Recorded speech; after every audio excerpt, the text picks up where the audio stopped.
अस्सलाम वालेकुम व्यूअर्स, कैसे हैं आप लोग। उम्मीद करती हूँ कि आप सब लोग ठीक होंगे।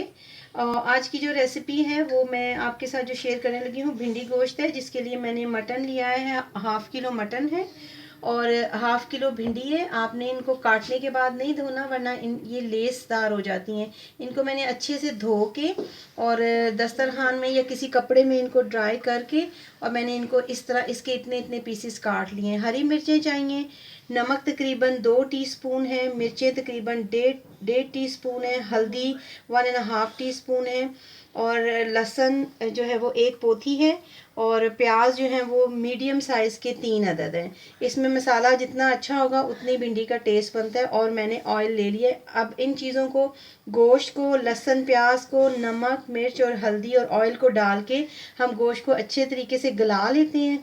जो गोश्त जब अच्छी तरह गल जाएगा फिर उसको भून के उसमें हमने भिंडियाँ डालनी है। तो आए हम अपनी रेसिपी को शुरू करते हैं।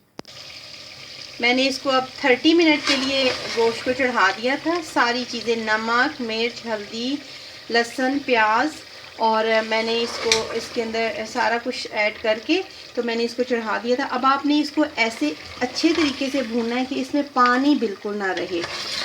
कुकर में मैंने इसको गलाया है, तो मैंने इसको इतना अच्छे तरीके से गला लिया। अब आपने इसको इतने अच्छे तरीके से भून लेना है कि इसमें पानी बिल्कुल ना रहे, क्योंकि भिंडियों में अगर पानी होगा तो वो फिर लेस बन जाती है, वो उनका टेस्ट नहीं आता। तो इनको मैं 5 मिनट और भून लूँगी। उसके बाद हम इसको देचके में या पतीला जो भी है उसके अंदर इसको गोश्त को डाल के फिर हम भिंडियाँ डालेंगे। नेक्स्ट प्रोसेस मैं फिर अब अभी आपको बताती हूँ। हरी मिर्च आपने ज़रूर डालनी है भिंडियों में, इसका बड़ा अच्छा टेस्ट आता है। और आपने इसको सारे मसालों के साथ नहीं डालना, वरना ये बिल्कुल गल जाती है। आपने इस स्टेज पे जब आप इसको भूनने लगे तो आपने एक अदद हरी मिर्च इस तरह इसमें ऐड करनी है।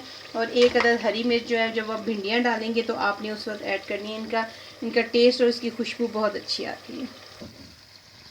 अब ये देखिए, मैंने इसको इतना अच्छे से भून लिया है कि इसका बिल्कुल इसके अंदर पानी नहीं है। अच्छे से बिल्कुल इसका ऑयल जो है ना हो गया है। अब एक हरी मिर्च हमने डाल दी हुई है। अब हमने इसमें भिंडियाँ ऐड कर देनी है जो मैंने धो के रखी हुई थी साफ़ सुथरी करके। और एक और मेन चीज़ जो आपने अब इसमें चम्मच यूज़ नहीं करना। अब आपने इसको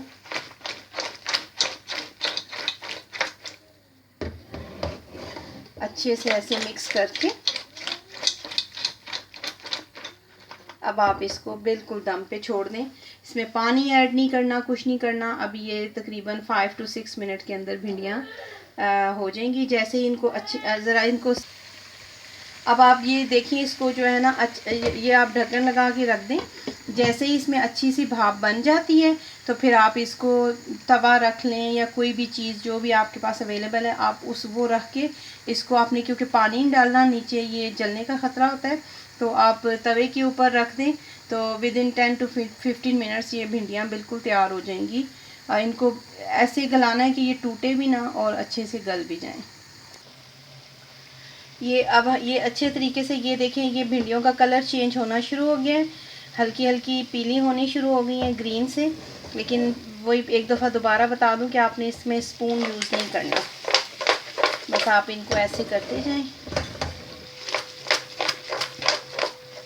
और आपने इनको दम पे रख दें। मैंने ये अच्छे से तवा गरम करके रखा हुआ है।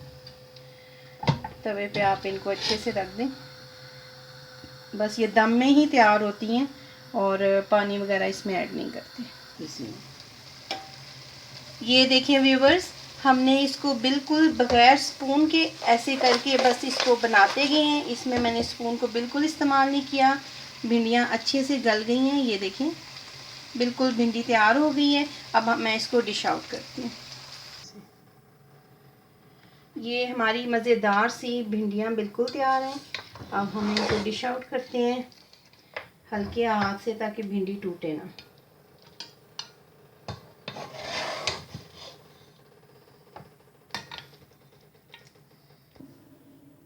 ये व्यूवर्स, हमारी मज़ेदार सी भिंडी गोश्त बिल्कुल तैयार है। अब आपने देखा है कि इसमें मैंने स्पून का इस्तेमाल नहीं किया है। भिंडियाँ बिल्कुल जो हैं वो अपनी शेप में है, टूटी नहीं है। और आप इसको गर्मा गर्म चपाती के साथ सर्व करें, या मैंने इधर नान रखे हुए, नान के साथ सर्व करें। और मेरी रेसिपी को लाइक एंड शेयर ज़रूर कीजिएगा, सब्सक्राइब करना मत भूलिएगा, और बेल आइकन को ज़रूर प्रेस कीजिएगा। और उन व्यूवर्स के लिए थैंक यू जो मेरी रेसिपीज़ को पसंद करते हैं, लाइक एंड शेयर करते हैं। नेक्स्ट